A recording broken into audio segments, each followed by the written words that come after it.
You know, there's nothing quite like sitting down with a good cup of tea and reflecting on the day, is there? But lately, have you noticed that little things, like climbing the stairs or keeping up with the grandkids, feel just a bit harder than they used to?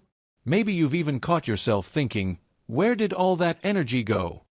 Well, here's the thing, it might not just be about age. Sometimes, what we're putting on our plates plays a bigger role than we realize, especially when it comes to keeping our hearts strong. Now, I'm not here to scare you or take away the foods you love. But I do want to share what doctors are saying these days.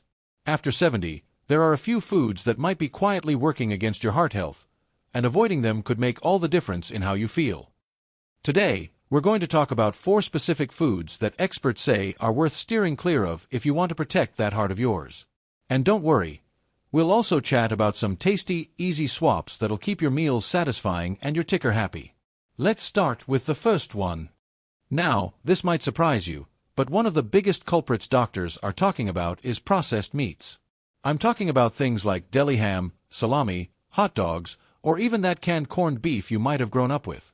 These foods are convenient, sure. Slice them up for a sandwich, and you're done. But here's the problem. They're loaded with sodium and preservatives called nitrates. Over time, that salty kick can send your blood pressure soaring, and those preservatives? They've been linked to inflammation, which is like throwing fuel on the fire when it comes to heart risks. But here's the good news. You don't have to give up sandwiches or protein. Try roasting a turkey breast at home and slicing it thin. It's just as easy, and you control the salt. Or swap in grilled chicken, canned tuna in water, or even a hearty lentil spread. Your heart will thank you, and honestly, your taste buds might not even notice the difference. Now, let's talk about something sweet, but not in a good way. The second food group to watch out for? Sugary snacks and drinks. I know. Nothing beats a treat with your afternoon coffee or a cold soda on a hot day. But here's the tough truth. All that added sugar doesn't just affect your waistline. It can send your blood sugar on a roller coaster, strain your heart, and even lead to stubborn belly fat, which doctors say is especially risky as we get older. But here's a secret. Your sweet tooth doesn't have to suffer. Try dipping strawberries in dark chocolate. It's rich in antioxidants. Or mix a splash of 100% fruit juice into sparkling water for a fizzy treat. And if you're craving something creamy, a small scoop of Greek yogurt with honey beats a candy bar any day. It's all about finding those little upgrades that still feel like a reward. You know, my friend Martha used to say, food is one of life's great joys. Why make it complicated? And she's right. It's not about perfection. It's about making choices that help you stay strong enough to keep doing the things you love, whether that's gardening, traveling, or dancing at your granddaughter's wedding. Now, these first 2 changes might seem simple, but they pack a real punch for your heart health. And guess what? We've got 2 more foods to talk about, ones you might not even realize are causing trouble. But let's take it one step at a time. Why don't we pause here, and when you're ready, we'll keep going. You know, when I was younger, I used to think a crispy fried chicken dinner was the ultimate comfort food. There's something about that golden crunch, isn't there? But these days, my heart, and my doctor, have a different opinion. And that brings us to our third food to watch out for, fried foods. Now, I'm not just talking about the occasional French fry. I mean anything that's regularly dunked in oil, fried fish, chicken, even those store-bought potato chips we nibble during game night. Here's the thing, frying doesn't just add calories. It creates something called trans fats, especially if the oil's reused or heated too high. These fats are sneaky. They can hike up your bad cholesterol, clog your arteries over time, and leave your heart working harder than it needs to. But guess what? You can still get that satisfying crunch without the guilt. Try oven baking instead. A little olive oil, some herbs, and a hot oven will give you that crispy texture you love. Or if you've got an air fryer. Even better, it's like magic for making fried veggies or chicken with a fraction of the oil. Now, let's chat about the 4th food on our list, and this one might catch you off guard. I'm talking about high-sodium canned soups and pre-packaged meals. Oh, I get it.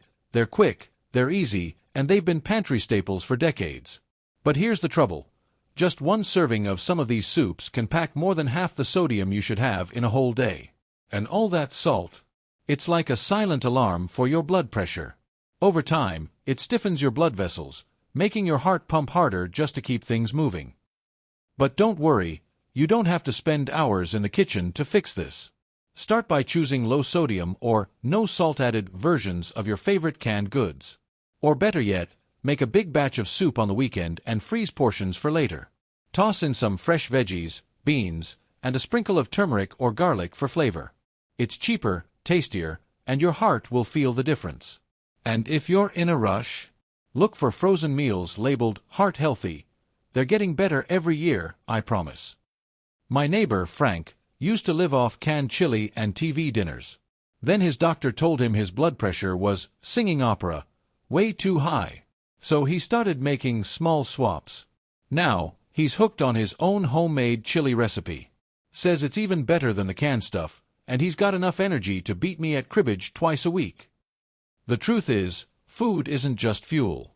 It's memory, it's comfort, it's tradition. But as we get older, our bodies need a little more kindness. It's not about giving up what you love, it's about finding new ways to love what you eat.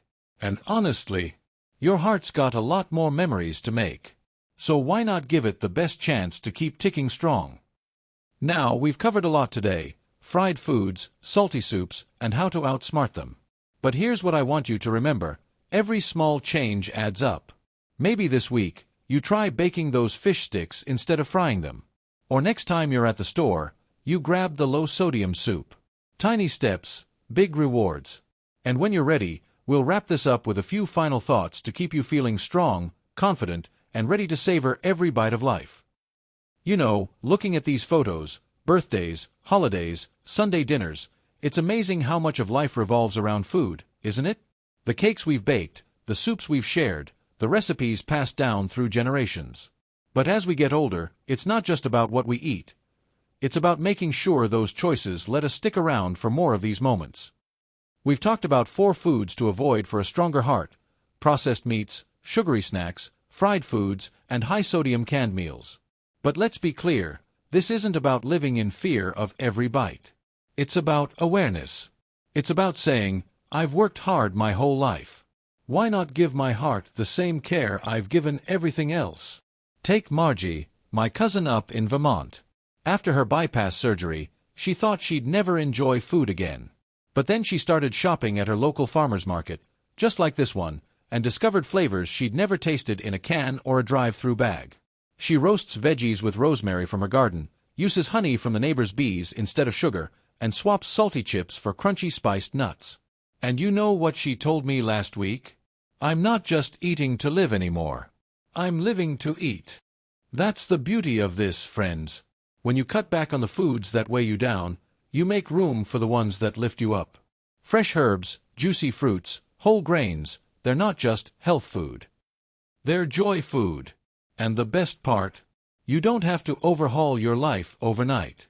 Start with one meal, one swap, one new recipe. Before you know it, those small changes become second nature. So let's recap, because I want you to walk away feeling empowered, not overwhelmed. First, trade processed meats for home-roasted turkey or lentil spreads. Second, satisfy your sweet tooth with fruit or dark chocolate instead of sugary snacks. Third, bake or air fry instead of deep frying. And fourth, choose low-sodium soups or make your own. That's it. 4 swaps. No deprivation, just celebration of what your body can do when you treat it right. I won't pretend it's always easy. Old habits. They can cling like cobwebs. But here's what I've learned. Every time you choose kindness for your heart, you're choosing more mornings watching the sunrise. More afternoons laughing with old friends. More chances to be there for the people who matter most. And isn't that worth a little extra effort? Now, I'd love to hear from you. What's one small change you've made, or want to make, to keep your heart strong? Drop a comment below and let's inspire each other. And if this video resonated with you, do me a favor? Hit that like button, share it with a friend who might need a nudge, and subscribe to the channel. We've got plenty more chats like this coming. Simple, honest tips to help you thrive in this next chapter. Here's to your heart, to its strength, its resilience, and all the love it's still got left to give. Keep taking care of it, and it'll keep taking care of you. Cheers, friends.